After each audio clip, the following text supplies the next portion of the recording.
Bonjour, nous sommes au mois de mai et j'ai l'intention de planter un rosier.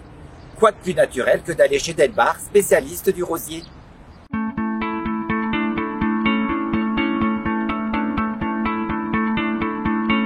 Tout d'abord, je vais commencer par m'équiper et je vais commencer par les gants. Donc j'ai choisi une paire de gants et je vais la tester. Maintenant, place à l'outillage, il me faut m'équiper pour planter mon rosier. Tout d'abord, je vais prendre une serfouette et une fourche bêche pour bien émétier mon sol et pour faire la plantation de mon rosier. Me voici dans le rayon soins des plantes et il me faut un engrais pour stimuler la floraison de mon rosier. Maintenant, il me faut choisir un bon terreau pour la plantation de mon rosier. J'ai choisi le terreau arbuste plante fleurie de très bonne qualité pour une plantation en pleine terre. Me voici équipé, il est temps maintenant de choisir mon rosier. Mon objectif est de réaliser un massif de rosiers. J'ai choisi ce rosier blanc aux allures un petit peu mordorées de rose et surtout, je le sens d'ici, très parfumé. Et j'ai choisi un rosier complètement rose avec des roses en forme de bouquet. Me voici équipé pour réaliser maintenant mon massif de rosier. Les achats Delbar sont faits. Maintenant, rendez-vous au jardin pour la plantation du rosier.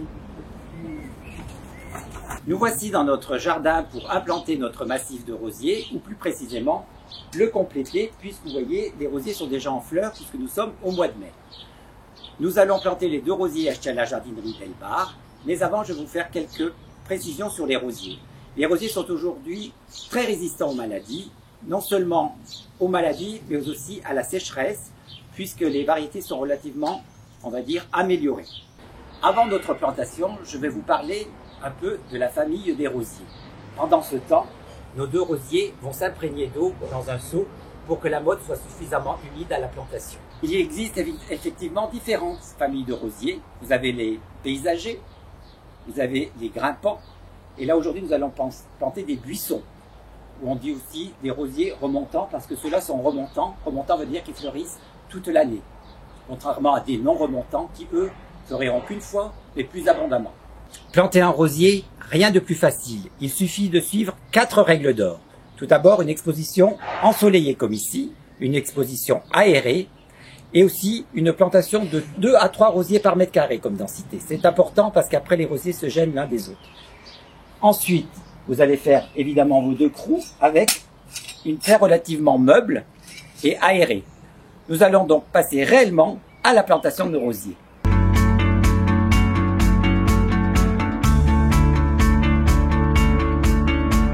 Nous allons donc planter notre premier rosier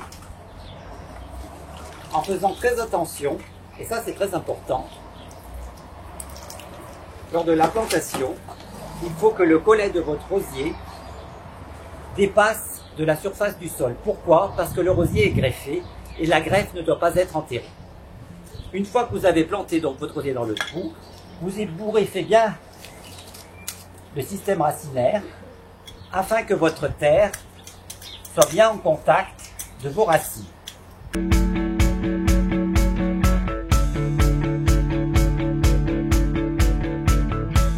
Voilà, le rosier est planté, l'important c'est surtout de bien tasser la terre avec son pied. Même opération pour le 2e rosier.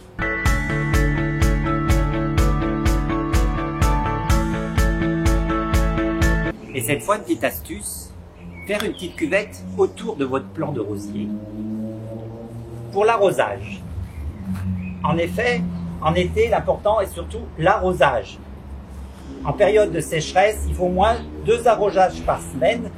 Sinon, en forte sécheresse toute l'année, vous pouvez arroser tous les 15 jours, jusqu'à l'automne.